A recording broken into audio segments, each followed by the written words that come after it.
মিডিয়ার এই রোলটা নতুন না, হ্যাঁ, কিন্তু আমরা নতুন ভাবে শিকার হচ্ছি। আমি 76-এ তখনও বড় আকারই ফেক নিউজ ভারতের মিডিয়াতে ছিল। ওইটা অত প্রচার পায়নি, কারণ তখন এই সোশ্যাল মিডিয়া ছিল, সোশ্যাল মিডিয়া ছিল না, এই জন্য জনগণ অত জানেনি, কিন্তু তখনও তারা প্রচুর ফেক নিউজ দিয়েছে।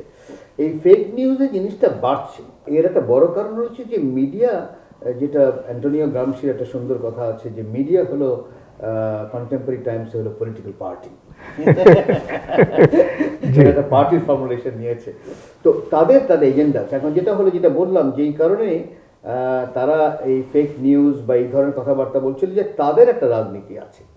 এবং এই বেশিরভাগই মিডিয়া, আমি যদি বলি প্রো বিজেপি, তারা একটা রাজনীতি করতে চাচ্ছিলেন, মূলত পশ্চিমবঙ্গে একটা বড় ধরনের প্রবেশ করতে চাচ্ছে। এমনি তো প্রবেশ করেছি আরো বড় আকারে, এখন ওটাকে যদি থামাতে হয় তাহলে মমতা ব্যানার্জি আরো বড় আকারে কিছু বলতে হবে।